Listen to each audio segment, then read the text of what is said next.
क्रांतीसूर्य महात्मा ज्योतिबा फुले यांचं नाव न घेता SC ST OBC यांच्या खच्चीकरण करण्याचे काम या ठिकाणी होतं असं आम्हाला वाटतं. मोहनजी भागवत यांचा इतिहासाच्या अभ्यासाशी काही संबंध नाही.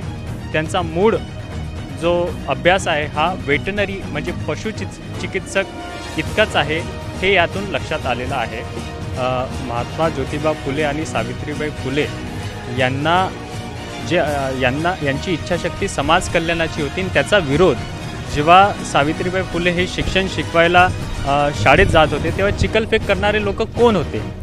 त्याच पद्धतीने छत्रपती शिवाजी महाराज यांच्या राज्याभिषेकाला विरोध करणारे ब्राह्मणच होते ना. आणि त्यांची जी एकलकी विचारसरणी ते भारतावर किंवा महाराष्ट्रावर थोपण्याचा प्रयत्न करत होते, त्याला पुरजोड विरोध करणारे हेच महापुरुष होते. RSSचे सरसंघचालक मोहन भागवत यांनी एका कार्यक्रमात म्हटलं की छत्रपती शिवाजी महाराजांची समाधी जी आहे ते लोकमान्य टिळकांनी शोधली आहे. महात्मा ज्योतिबा फुले यांनी त्यांची समाधी शोधली नाही, असा एक नवीन इतिहास त्यांनी शोधला. आणि याच विषयावर बोलण्यासाठी आपल्यासोबत मोतीरामजी मोहाडीकर आहे, जे मोहन भागवत यांना ज्योतिबा फुले यांचे जीवनचरित्र भेट करण्याची इच्छा ठेवतात. मोतीरामजी काय सांगणार, मोहन भागवतने जे स्टेटमेंट दिलं त्यावर आपलं काय मत आहे? मोहन भागवतजी यांनी छत्रपती शिवाजी महाराजांच्या समाधीवर जी टिप्पणी केली हे खूप निंदनीय आहे. इतिहासकार जे सांगतात ते इतिहासकारला बाजूला ठेवून मोहन भागवतजी स्वतः इतिहासकार समजून हे जे चुकीचं वक्तव्य करतात याचे आम्ही निषेध करतो. छत्रपती शिवाजी महाराजांची समाधी 1869ला क्रांतिज्योती महात्मा ज्योतिबा फुले यांनी रायगडावर जाऊन त्या ठिकाणी शोध घेऊन महाराजांची समाधी एकदम जीर्ण अवस्थेत होती, त्या ठिकाणी साफसफाई करून 1869ला महात्मा ज्योतिबा फुले यांनी शिवजयंती साजरा करण्याचा जो मान संपूर्ण महाराष्ट्रीयन लोकांना जो दिला, हे पहिलं असं इतिहास महात्मा ज्योतिबा फुले यांनी सांगितला. पण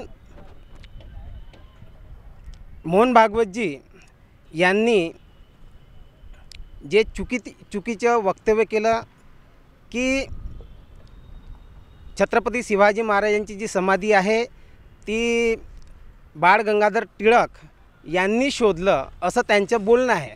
वास्तविकता पाहता बाळ गंगाधर टिळक यांचे गुरुच महात्मा ज्योतिबा फुले होते.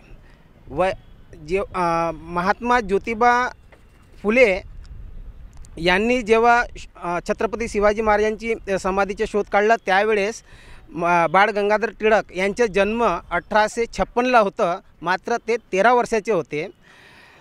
बाळ गंगाधर टिळक हे मानव समाज कल्याणासाठी त्यांचं खूप मोलाचं काम आहे. आम्ही यांच्या कार्याला आम्ही विसरत नाही.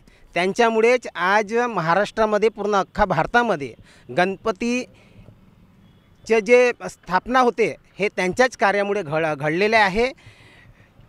आम्हाला त्यांचा विरोध नाही आहे, पण जे मोहन भागवतजी जे चुकीचं माहिती आज इतिहास लोकांना सांगून आज कुठेतरी क्रांतीसूर्य महात्मा ज्योतिबा फुले यांचं नाव न घेता SC ST OBC यांच्या खच्चीकरण करण्याचे काम या ठिकाणी होतं असं आम्हाला वाटत आहे.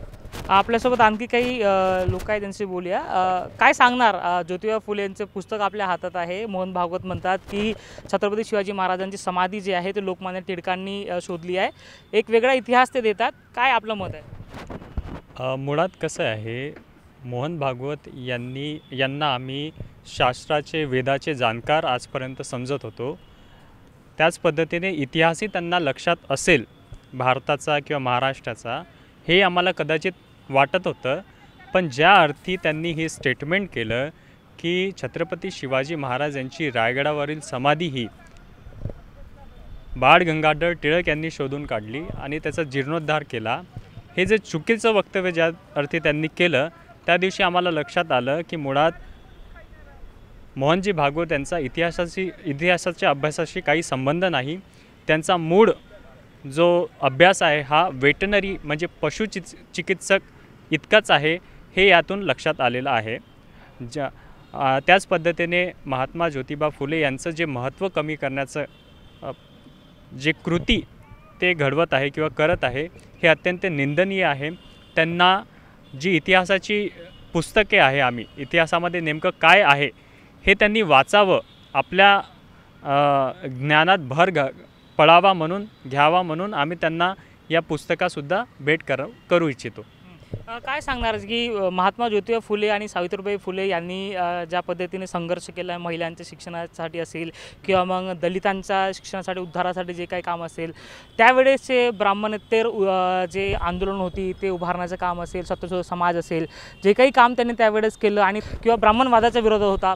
आणि त्याचमुळे आपण पाहतो का की इतकं वर्ष लोटून गेल्यानंतर ही इतके मोठे व्यक्तिमत्व ज्योतिबा फुले असतील की आई सावित्रीबाई फुले असतील त्यांना भारतरत्न देण्यात येत नाही आणि बाकी सर्वांना भारतातून देण्यात येतं. पण या इतक्या मोठ्या काम करणाऱ्या ज्यांना महिलांना शिक्षणाचा अधिकार नव्हता त्या महिलांना शिक्षणाचा अधिकार देणारे ज्योतिबा फुले यांना आतापर्यंत भारतातून देत नाही. आणि कारण हाच असू शकतो की यांनी ब्राह्मणवादाचा विरोध केला म्हणून नाही, हे इतिहासातच स्पष्ट होते. कारण ज्या अर्थी महात्मा ज्योतिबा फुले आणि सावित्रीबाई फुले यांना यांची इच्छाशक्ती समाज कल्याणाची होती आणि त्याचा विरोध जेव्हा सावित्रीबाई फुले हे शिक्षण शिकवायला शाळेत जात होते तेव्हा चिखलफेक करणारे लोक कोण होते?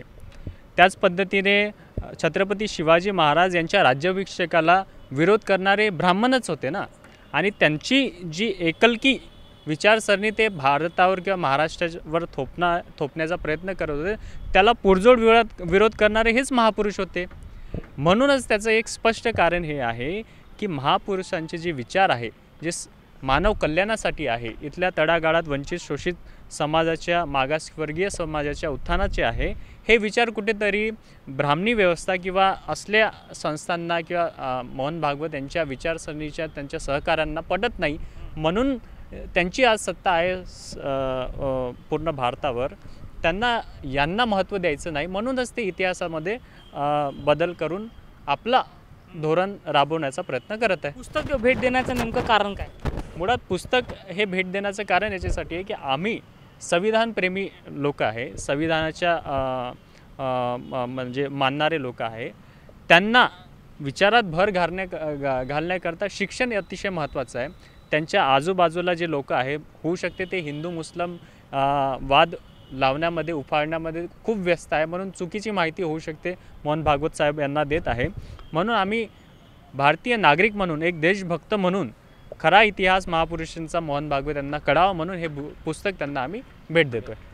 तर एकंदरीत महात्मा ज्योतिबा फुले यांचा इतिहास जेव्हा आपण बघतो तर महिलांना शिक्षण देण्याचं काम त्यांनी केलं. आणि त्यावेळेस जेव्हा हा इतिहास जो सांगतो आहे मी, त्यावेळेस असा आरोप करण्यात आला आहे की हे आमच्या धर्माला बाटण्याचं काम करत आहेत आणि हे आमच्या धर्मात नाही, म्हणजे महिलांना शिक्षण देण्याचं आमच्या धर्मात नाही असा आरोप त्यावेळेस करण्यात आला. आणि त्याचाही विरोध करत जे आहे महात्मा ज्योतिबा फुले असतील किंवा आई सावित्रीबाई असतील, त्यांनी महिलांना शिक्षण देण्याचं काम केलं. इतिहासात सर्वांना माहिती आहे की चिखल नाही तर शेणसुद्धा फेकण्यात आलं आहे सावित्रीबाई फुले यांच्यावर. तर ते सगळं उगारून जे आहे महिलांना शिक्षण देण्याचं काम आई सावित्रीबाई फुले आणि महात्मा ज्योतिबा फुलेंनी केल्यानंतर एक त्यांचा इतिहास असून सुद्धा त्यांचं तितकं महत्त्व या देशात जो मीडिया आहे तो करताना दिसत नाही. आणि त्यामुळे असे जे मोठे नेते मोहन भागवतसारखे जे नेते आहेत ते अशा पद्धतीने स्टेटमेंट करतात की छत्रपती शिवाजी महाराजांचे जे समाधी आहे ते लोकमान्य टिळक किंवा बालगंगाधर टिळक यांनी शोधली आहे. पण इतिहास वेगळाच सांगतोय आणि इतिहास सांगतोय की महात्मा ज्योतिबा फुले यांनी जे आहे रायगडावर त्यांची समाधी शोधली. आणि अशात